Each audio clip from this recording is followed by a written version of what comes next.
Mateus 24, em outubro é o mês que marca a história dos batistas no Brasil, né? Setembro, já falei sobre isso. Nós somos um povo que tem uma história, muitas lutas, muitas vitórias e uma grande esperança nas promessas de Jesus Cristo para a nossa vida. Mas eu quero compartilhar três princípios que nesse texto sobre a volta de Jesus. Mateus 24, a partir do verso 15. Deixa eu abrir aqui na minha Bíblia, eu vou acompanhar por aqui que eu estou com outra versão. Pode jogar aí para a gente, Mateus, a partir do verso 15. E é interessante por quê? Porque Jesus vai voltar. Nós entendemos que somos um povo salvos, porque nós recebemos Cristo como nosso Senhor e Salvador, nós entendemos isso. Mas a nossa vida não é só para viver aqui na terra. Isso é muito claro, porque toda a palavra de Deus, ela aponta para a vinda de Jesus, e Ele vem não mais para habitar na terra, mas para buscar a sua igreja, tirar essa igreja da terra, para ir morar com Ele no céu, agora por toda a eternidade. Nós estamos aqui, hoje eu estou com 57 anos, e essa semana eu acordei preocupado, falando, meu Jesus, eu vou fazer 60, já, eu estou velho, não fiz nada na vida, o que eu vou fazer?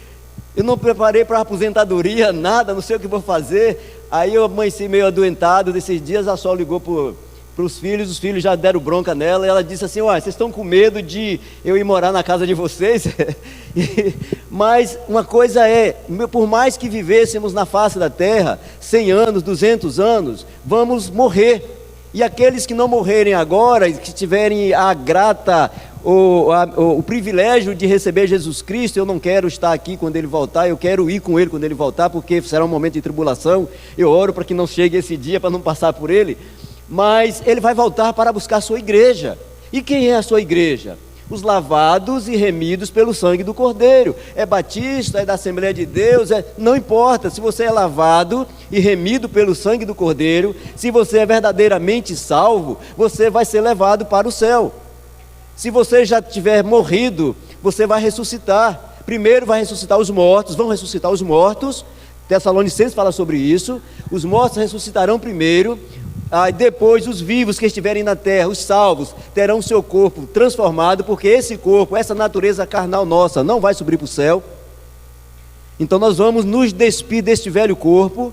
Só o corpo que vai subir para o céu é um corpo glorificado. Eu espero que o meu seja mais bonito, né? Não sei como vai ser.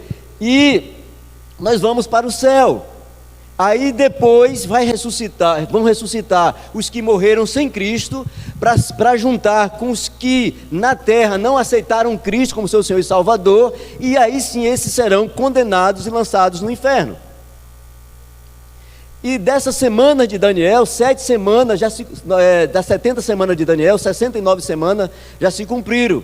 Abriu-se um parênteses no tempo, nós vamos dizer dessa forma, veio a era da graça, Jesus nasceu, nós estamos vivendo na era da graça, que foi de Jesus até a sua vinda, vai se fechar, faltando os 7 anos, a última semana de Daniel, vai se fechar a era da graça, a igreja será retirada da terra, por um tempo a igreja vai ficar na terra, teremos aí 3 anos que muitos serão enganados, muitos perderão a esperança, deixarão de adorar a Deus, e com 3 anos e meio, o texto diz que a igreja vai ser retirada da terra.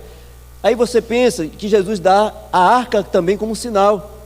Quando quando Noé entrou na arca, a porta foi fechada por fora, 7 dias, olha de novo o número 7, ficou sem chover, só depois de 7 dias que começou a chover, que as pessoas tentaram voltar para a arca, não era mais possível entrar. Muita gente, quando começar a grande tribulação, vão voltar desesperado procurando a igreja na face da terra, mas não encontrarão mais a igreja, vão encontrar templos vazios. E pessoas que estiveram na igreja, que foram amigos da igreja, que contribuíram com a igreja, desesperados porque a igreja não estará mais na face da terra. Leia Apocalipse 12, 13 para isso. Então o que Jesus nos mostra aqui em Mateus 24, a partir do verso 15? Para a gente entender, ele diz, Jesus continuou, leia o capítulo inteiro, os 2 capítulos, 24 e 25, Jesus está falando muito claro a respeito do reino de Deus, como as coisas vão acontecer, como se dará o fim. Capítulo 24 e 25 de Mateus, Jesus trabalha isso de uma maneira muito clara, porque ele fala por parábola, e depois ele explica para os discípulos como vai acontecer todas estas coisas, e ele diz claramente, Jesus continuou, vocês verão o lugar santo no lugar santo, o grande terror de quem falou o profeta Daniel. Veja que o próprio Senhor Jesus está citando a palavra de Deus. O que falou Daniel, se você ler os capítulos, se você ler Daniel, você vai entender, isso também está em Apocalipse 13, de quem falou o profeta Daniel, que o leitor entenda o que isso quer dizer. Verso 16, então, os que estiverem na região da Judéia, fujam para os montes. Pode ir mais rápido aí junto, viu? Quem estiver em cima da sua casa, no terraço, fuja logo e não entre para pegar suas coisas. 18, e quem estiver no campo, não volte para casa a fim de buscar suas roupas. Ai das mulheres grávidas, das mães com criancinhas naqueles dias. Ai das mulheres, 20, né? Orem a Deus para que vocês não tenham de fugir no inverno ou no sábado.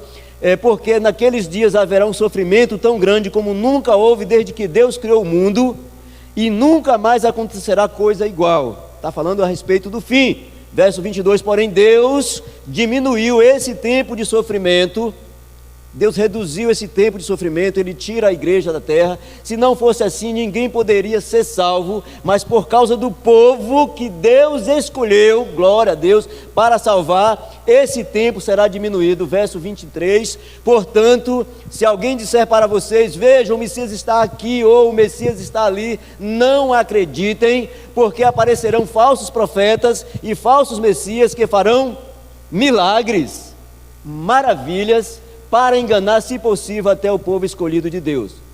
Verso 25, preste atenção, eu estou dizendo tudo isso antes que aconteça. Pronto, só até aí. Eu estou dizendo isso antes que aconteça. Vá para o 26, por favor. E disseram, vejam, 26, se disserem, vejam, ele está no deserto, não vão lá, ou ainda, vejam, ele está escondido aqui, não acreditem. 27, porque assim como o relâmpago risca o céu do nascente ao poente, ou até o poente, assim será a vinda do Filho do Homem. Amado Deus, Pai que está nos céus, te damos graças, Senhor, pela tua palavra lida, pela a tua palavra inerrante, pela tua palavra que contém as tuas verdades para as nossas vidas. Deus, eu quero mais uma vez colocar diante do Senhor a tua igreja nesta noite, o teu povo, o povo que já entendeu que pertencem a ti, que se renderam a ti, que entendem que precisam de Jesus Cristo como seu único suficiente Salvador. Que o Senhor, Pai, que já nos deu o teu Espírito Santo, nos continue a nos capacitar com sabedoria, com entendimento, nos guiando sempre de acordo com a tua verdade. Abençoa, Pai, a nossa igreja, esta igreja, a tua igreja, Senhor, e perdoa os nossos pecados também, Senhor, é a minha oração no nome de Jesus, amém. Então, 3 coisas que eu coloquei nesse texto, que só nessa parte aqui, que também você vai encontrar no capítulo 24 inteiro e também no capítulo 25. Uma das palavras que mais aparece nesses 2 textos são: cuidado para que vocês não sejam enganados. Cuidado para que não sejam enganados. Cuidado, cuidado, cuidado. E ele não tira a nossa responsabilidade nesse processo de conduzir a nossa vida diante do Senhor. E uma primeira coisa que ele coloca nesse tempo é que ele dá sinais. Ele mostra, embora Jesus não coloque e não dê uma data definitiva para a sua volta, ele pede para que a sua igreja esteja pronta, para que a sua igreja esteja preparada, para que a sua igreja comece a observar os sinais dos tempos. E muitas coisas estão acontecendo. Agora de tarde eu vi um videozinho que eu fiquei assim pensando, agora na Índia, por exemplo. 2 coisas, vou citar aqui o primeiro ponto primeiro, para entrar. Primeiro, ele fala de um tempo de profanação do lugar sagrado, está aí no verso 15. Ele disse que no verso 15 aqui, o lugar sagrado vai ser profanado da mesma forma como já foi profetizado por Daniel. Mas o que é a profanação do templo? O que é a profanação do lugar sagrado? O que é um lugar sagrado? O lugar sagrado, esse é um lugar sagrado. Esse é um lugar que nós consagramos, que nós escolhemos, que nós dedicamos, que nós investimos nosso tempo, dinheiro para construir esse lugar como um lugar para a adoração em comunhão uns com os outros. No momento em que nós permitimos que esse lugar comece a ser invadido ou usado, coisas que são contra a palavra de Deus, nós estamos profanando este lugar. Só que Daniel é muito profundo. Se você ler as profecias de Daniel, você vai ficar assustado. A de Apocalipse também. Então, e é muito simples profanar. Se eu colocar em 1 litro de leite uma colher de água, eu vou perceber? Se tiver um produto para perceber, vai perceber. Mas de uma forma normal, você não vai, a olho nu, só no olho você não vai conseguir perceber. Uma colher de leite, uma colher de água num litro de leite vai ser difícil de você perceber. Hoje nós lemos aqui, só um aí de novo, Levíticos 10. Olha para você ver como nós podemos profanar o templo do Senhor. Já começando com coisas simples, nós estamos falando de crentes, nós não estamos falando nem de ação de governos, não. Falando de crentes. Levíticos 10, 1 e 2. Olha, esses dois homens, filhos de Arão, lá no comecinho, eles eram responsáveis para manter acesa a chama, um fogo, dentro do templo do Senhor. E o que eles fizeram aqui? Olha só, Nadab e Abiú, filhos de Arão, pegaram cada um seu queimador de incenso, tudo dentro do normal. Eles estavam acostumados a fazer isso, eles faziam isso o tempo todo. Colocaram incenso dentro, puseram fogo e apresentaram a Deus o Senhor como oferta. Mas não fizeram isso de acordo com a lei de Deus, e por isso Deus, não aceitou a oferta. O verso 2, de repente saiu fogo da presença do Senhor e os matou, e assim os dois morreram ali diante de onde Deus estava. Volta para o verso 1. Eles ofereceram o quê? Fogo. Qual a diferença do fogo que fez com que eles profanassem o altar do Senhor e fossem queimados? Eu posso profanar o altar com cântico, eu posso profanar o altar estando em pecado, eu posso profanar o altar. Então nem tudo que o mundo mostra que é legal e que é bom é legal para Deus. Então a palavra diz que nós precisamos filtrar tudo à luz da palavra de Deus. Aquilo que a Bíblia diz que é pecado e acabou, irmãos. É pecado e acabou. Eu preciso abandonar isso, porque senão eu corro o risco até de continuar vivendo aqui para poder contaminar outras pessoas, mas a minha sentença é de morte, separação eterna da presença de Deus. Então a primeira coisa que ele diz aqui no texto é que devemos ter cuidado com aquilo que está sendo apresentado nos altares. A moda agora é o quê? Igreja preta, tudo apagado, tudo escuro, e algumas igrejas estão aparecendo boates. Isso eu estou falando de igrejas sérias, mas tem outras aí que está virando chacota na internet.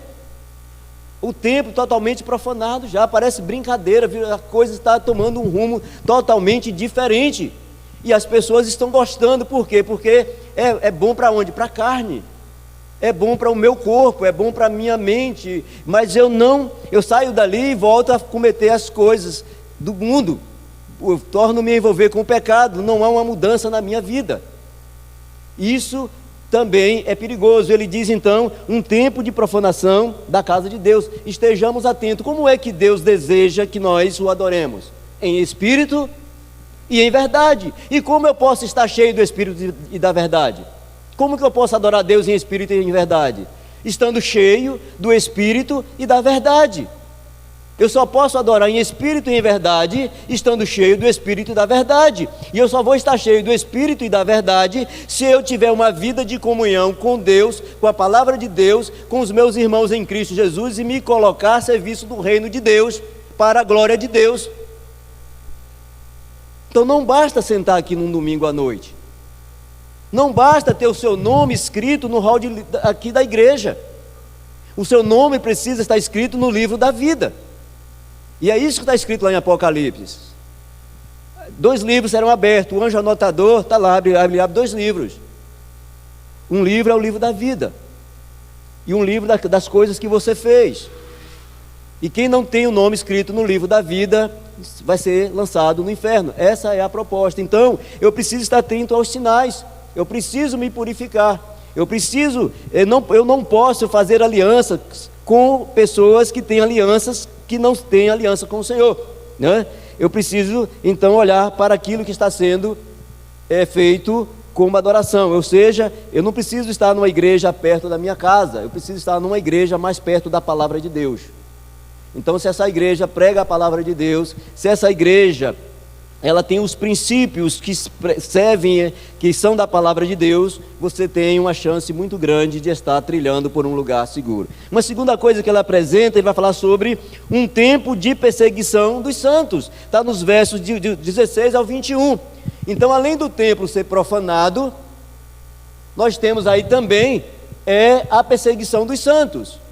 Então, aqueles que são servos do Senhor devem estar preparados para o que está por vir. E olha, e não vai demorar muito. Tem muita coisa, tomara que vão cortar aqui, né? Para acontecer até 2030. A agenda global vai fechar em 2030. E muita coisa está correndo solta aí, muita gente não está percebendo o que estão preparando para vir. A segurança dos crentes, dos salvos, é que ninguém pode nos tirar da mão de Deus. Mas muita gente vai passar por situações de desespero, muita gente vai sair da igreja, muita gente vai negar a Cristo, muita gente vai se afastar, porque primeiro serão enganados com os milagres que acontecerão. Lembra de Jó, que nós tivemos aqui? O que Deus faz com Jó? Destrói toda a família de Jó, mas quem que ele usa? Satanás. Ele dá poderes a Satanás de mexer com relâmpagos, com trovões, com sinais do céu, e destrói a família de Jó. Em Apocalipse capítulo 13, ele fala também que esses mesmos poderes estarão nas mãos dos falsos profetas ou do falso profeta. E muitos vão entender que esse falso profeta na verdade é o Cristo, e muitos serão enganados. Porque ele disse que haverá um tempo de perseguição. Do 16 ao 21 ele disse: então os que estiverem na região da Judeia. O que ele quer dizer com isso? Estejam sempre preparados para sair da onde você estiver, para morrer aonde você estiver, caso seja necessário, mas não abra mão da sua fé. Então, porque muitos serão perseguidos, muitos morrerão, muitos passarão por dificuldades. A palavra diz aí que será um tempo de sofrimento como nunca houve na face da terra. Daniel diz a mesma coisa, em Apocalipse está escrito da mesma forma, e aqui é o Senhor Jesus dizendo que haverá esse tempo. O verso 17, verso 21, ele ainda diz, né? Até o 21, pode passar, eu não vou ler mais o tempo, porque naqueles dias haverá um sofrimento tão grande como nunca houve desde que Deus criou o mundo, e nunca mais acontecerá coisa igual. Por quê? Porque vai ser o último sofrimento. Irmãos, se tem uma coisa que eu acho interessante, que está na minha cabeça: o único inferno que eu vou experimentar é esse desse mundo.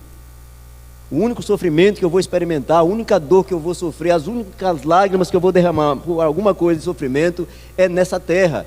Porque eu fui lavado pelo sangue de Jesus Cristo de Nazaré. Eu tenho essa certeza, eu tenho essa convicção, e eu não abro mão de servir ao Senhor aonde quer que haja, porque Ele diz que essas coisas, porém, né, aqueles que não aceitarem em Cristo, esse é o único céu que eles vão experimentar. Qualquer coisa boa, qualquer coisa que tenha vantagem para a vida deles, vão receber apenas neste mundo, porque depois disso é sofrimento eterno. Ele também diz isso em Apocalipse e também lá em Daniel.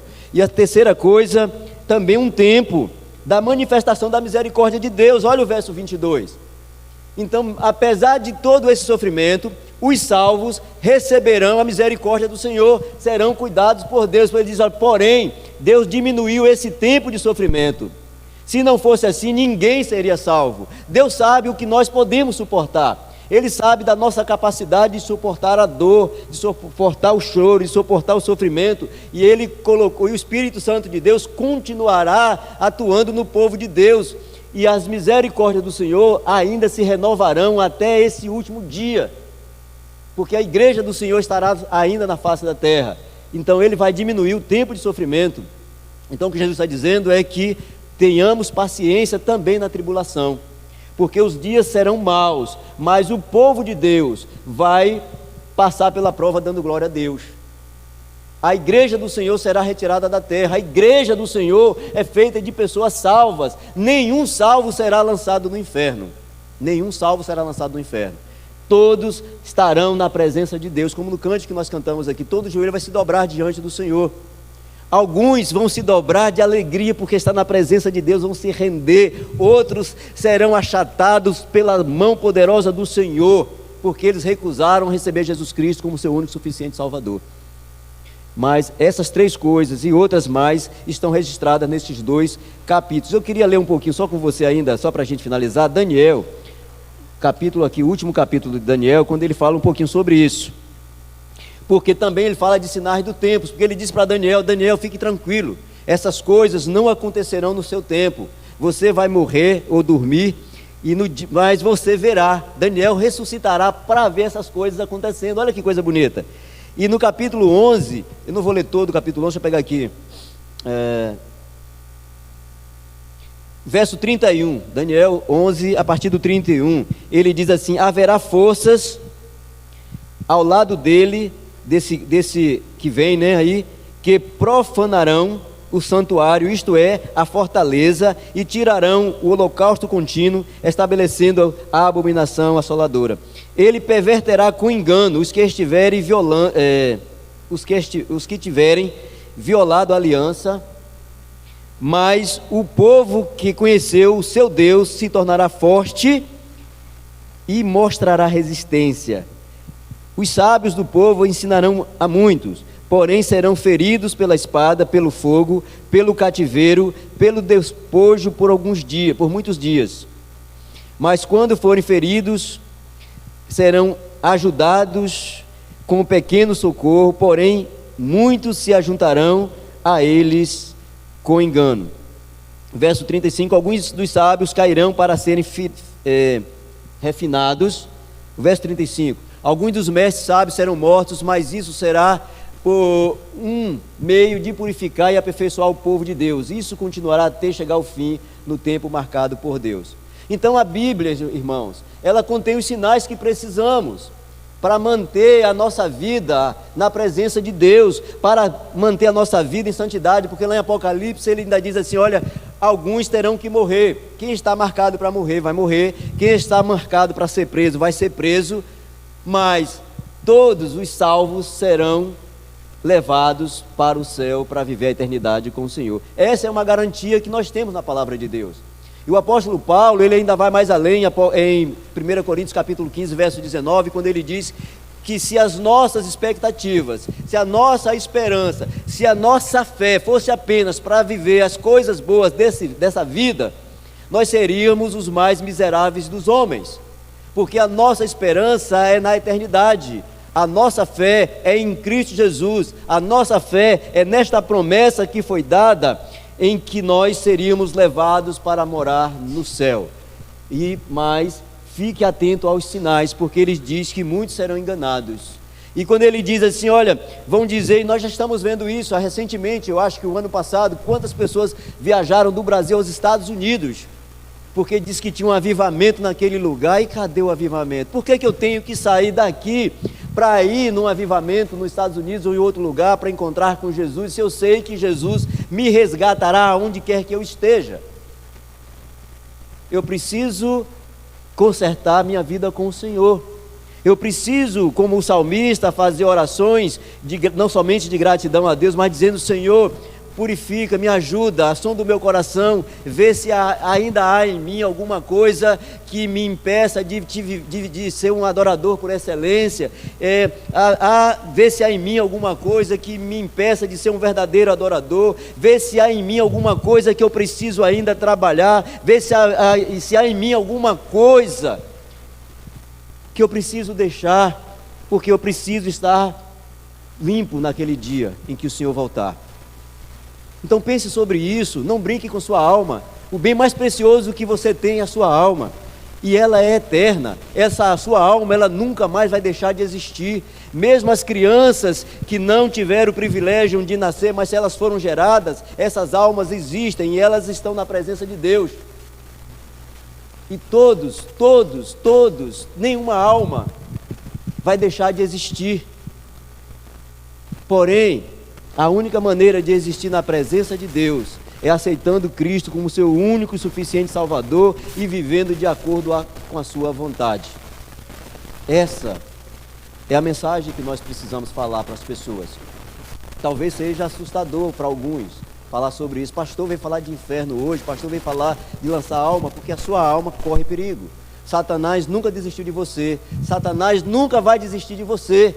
A Bíblia diz que ele trabalha incansavelmente, dia e noite, tentando apenas encontrar uma brecha para te tirar da presença de Deus. Só isso que ele precisa. Mas a Bíblia também diz que aqueles que foram dados a Cristo, nenhum desses perderão as suas almas para o inimigo. Romanos 8:1, mais uma vez: nenhuma condenação há para os que estão em Cristo Jesus, mas que não vivem mais segundo a carne, mas segundo o Espírito Santo de Deus. Amém? Vamos cantar, porque o tempo passou muito hoje ainda, né? Mas a sua alma é o bem mais precioso. Enquanto eles vêm para cá, hoje eu vi uma historinha interessante que diz que um jovem, ele perdeu os pais ainda bebê. Depois que ele perdeu os pais ainda bebês, ele ficou em orfanatos, ficou jogado de um lado para outro, até que encontrou um avô, ou encontraram o seu avô e deram para que ele criasse esse jovem, essa criança.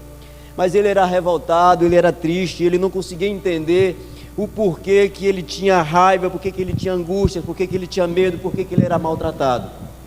E um colega dele na escola, percebendo a sua angústia, disse: olha, vai ter culto domingo lá na igreja, você pode ir comigo, eu tenho certeza que Deus vai falar ao seu coração. E aquela criança, então, ele chega em casa e diz: eu vou na igreja. O avô disse: não, você não vai à igreja. Ele disse: mas eu preciso ir à igreja, porque eu quero ouvir a palavra de Deus. E ele disse: eu não quero neto com Bíblia na mão e nem envolvido com o povo de igreja. Mesmo assim, ele arrumou um jeito de ir até aquela igreja. Ele foi naquele culto e ele disse que a igreja estava lotada aquele dia, mas parecia que ele só tinha ele na igreja, porque a palavra foi toda para ele, só faltou o pastor falar o seu nome. E ele saiu dali alegre, vazio, alegre, né? Vazio daqueles medos que ele tinha, flutuando. Chegou em casa, o avô olhou para ele e disse: o que aconteceu com você? Eu tive na igreja, avô, que coisa maravilhosa, Deus falou comigo, avô, eu estou feliz demais, porque olha, Deus me ama, avô. E aí ele disse: olha, eu não quero que você vá mais à igreja. E na semana seguinte ele trancou a casa, fez de tudo para que o menino não fosse, mas o menino já sabe como é, deu um jeitinho e foi para a igreja. E ele voltou ainda mais feliz, e o avô ficou revoltado, já tinha dado uma surra na primeira vez, deu uma outra surra mais forte ainda dessa segunda vez, e ele chorava muito, ele não conseguia entender, mas ele estava feliz, porque ele estava machucado por fora, mas ele estava curado por dentro, porque Jesus tinha trabalhado no seu coração. E naquela semana o avô falou diferente: não vou mais impedir que ele vá à igreja. E o avô então permitiu que ele fosse à igreja. Ele até achou estranho, chegou, a porta estava aberta, ele pegou a roupa, saiu, foi para a igreja, curtiu, assistiu o culto inteiro, voltou ainda mais feliz. O avô estava em casa, a mesa preparada, almoço, tudo pronto, e o avô: filho, pode comer. E ele comeu aquilo, o avô deu mais e ele comeu. E aí, só que aquele dia foi a primeira vez que ele aprendeu na igreja que ele precisava dar graças a Deus por tudo. E na hora que ele sentou, a primeira coisa que ele fez é: Deus, muito obrigado por esse alimento que está sobre a mesa. Muito obrigado, Deus, porque muitos não têm, mas o Senhor preparou esse alimento. Obrigado pelo meu avô, porque ele tem o sustento para colocar comida na mesa. E orou e deu graças a Deus. E aí o avô começou a ficar preocupado, porque ele tinha colocado veneno na comida, porque na cabeça dele, ele era melhor um neto morto do que um neto crente envolvido com a igreja e com a palavra de Deus. E aí ele pega o resto da comida e joga para o cachorro, e aquele cachorro então desfalece ali. E ele percebeu, começou a chorar, entrou em crise. O menino disse: vô, o que você tem, vô? Você está chorando por quê? E ele começou a soluçar, começou a entrar numa crise de choro. Ele disse: é porque eu coloquei veneno nessa comida e você não morreu. Ele disse: vô, Deus curou, Deus não permitiu, eu aprendi isso hoje na igreja, eu coloquei isso em prática, vô, e Deus te ama. Então aquele avô abraçou aquele menino e se rendeu a Cristo. Então nós não sabemos como Deus vai nos usar. Eu não sei nem se essa história é verídica, mas muitos contam como verídica. E quem está na igreja e já viveu coisas piores do que essa que eu estou falando aqui, e a mão de Deus cuidou de todos os seus filhos. Da mesma forma, Ele, como nós lemos aqui, Ele vai encurtar o sofrimento por conta do seu povo, porque Ele ama o seu povo, porque Ele se entregou por esse povo. Nós vamos cantar, e você pode fazer desse cântico também uma oração, porque os reinos vão se abalar, né? Mas todos os povos vão se curvar, muitas bocas, né, vão clamar, vão louvar, mas os verdadeiros adoradores vão adorar em espírito e em verdade.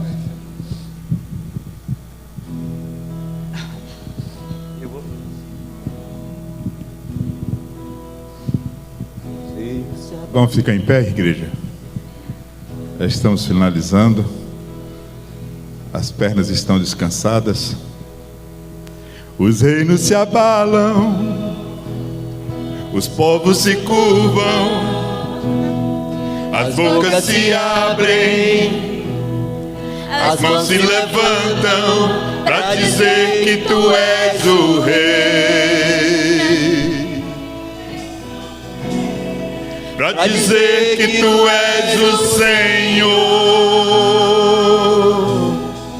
Os reinos se abalam, os reinos se abalam, os povos se curvam, as bocas se abrem, as mãos se levantam para dizer que tu és o rei, para dizer que tu és o rei, para dizer que tu és o Senhor, para dizer que tu és o rei, para dizer que tu és o rei, para dizer que tu és o Senhor. Teu reino é sempre eterno, firmado em misericórdia, justiça e igualdade, bondade e fidelidade. A tua igreja te adora. Adora o Senhor, igreja. A tua igreja te adora. Teu reino é sempre eterno, firmado em misericórdia, justiça e igualdade, bondade e fidelidade. A tua igreja te adora. Oh, aleluia. A tua igreja te adora. Só a igreja. Senhor, nosso Deus, Pai que está nos céus. Amém. Te damos graças, Senhor, porque um dia o Senhor olhou para a nossa condição, Pai. Condição de pecadores, totalmente separados da Tua presença por conta dos nossos pecados. Mas ainda assim o Senhor olhou com olhar de misericórdia, com olhar de bondade, e enviou Jesus Cristo em nosso favor. Ele veio a este mundo, viveu como um de nós, Ele foi crucificado, Ele foi sepultado, mas ressuscitou. O seu túmulo está vazio, Ele venceu a morte. Nós temos a vida em Cristo Jesus. Por isso estamos aqui, Senhor, com os nossos corações agradecidos, porque podemos louvar, podemos cantar, podemos dizer aos quatro ventos que Jesus Cristo é o Senhor.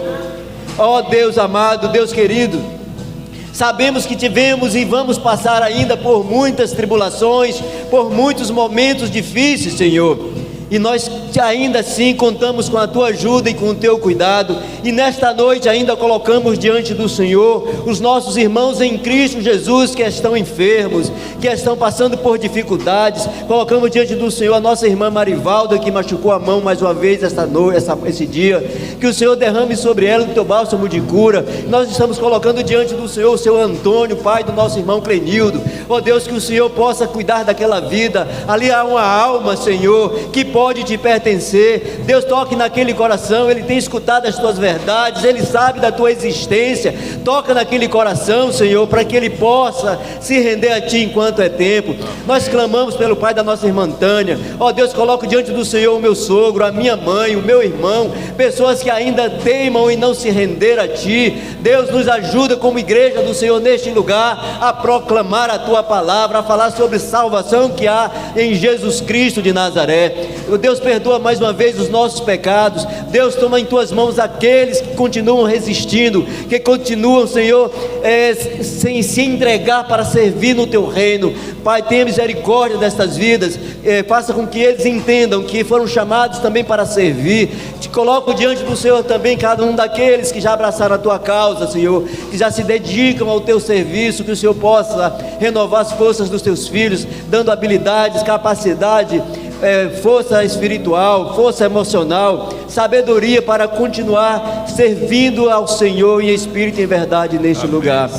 Ah, Deus, nos abençoa como igreja, Senhor. Abençoa cada pequeno grupo, Senhor, cada líder de pequeno grupo, cada pessoa que tem participado dos pequenos grupos. Abençoa cada vida que tem estado neste lugar, aqueles que já chegaram, aqueles que ainda virão para este lugar. Abençoa, Senhor, abençoa, que eles possam somar neste lugar, que possamos ter aqui um exército de salvação, um exército de pessoas comprometidas com o Teu reino, Senhor. Nos ajuda com pessoas para trabalhar com crianças, com jovens, com adolescentes, Senhor, com evangelistas. Nos ajuda, Deus. Eu sei que o Senhor está enviando e vai enviar mais pessoas ainda neste lugar.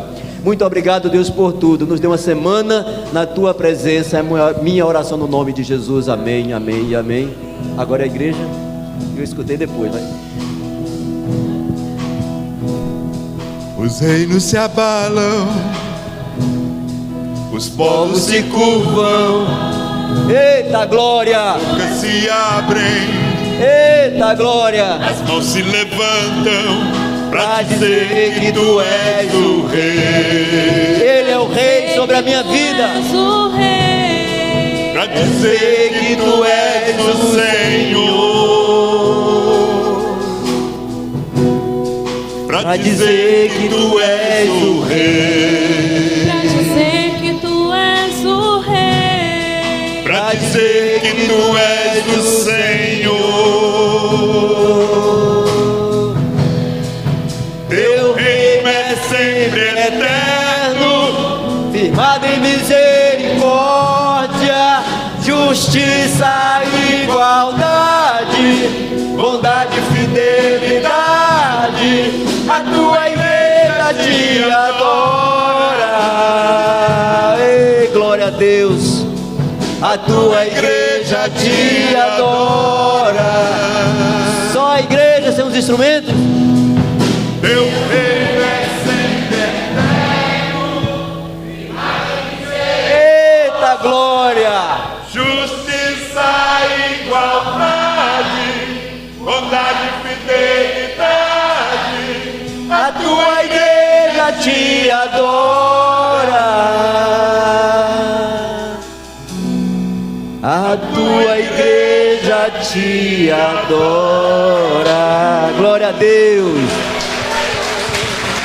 Glória a Deus. Pastor, o irmão já deu um abraço no seu irmão hoje? Que bom. Não saia. Ainda não? Essa é a hora. Dá um abraço, irmão. Você sabe que Nós tem vamos pessoas cantar. que precisam Quão de bom abraços. e quão maravilhoso é Muitas que pessoas os irmãos precisam de vivam abraços. em união. Olha lá. É impressionante, mas muitas Quão pessoas... bom e quão maravilhoso é que os irmãos vivam em união. Quão bom e quão maravilhoso é que os irmãos vivam em união. Aperte a mão do seu irmão e dê um sorriso pra ele. Aperte a mão do seu irmão e cante esta canção. Satisfação é ter a Cristo, não há melhor prazer já visto. Sou de Jesus e agora eu sinto satisfação sem fim. De paz real, sem gozo na aflição. Achei o segredo, é Cristo no coração. Satisfação é nova vida, eu com Jesus em alegria sigo cantando a melodia. Satisfação sem fim, satisfação sem fim, satisfação sem fim. Amém.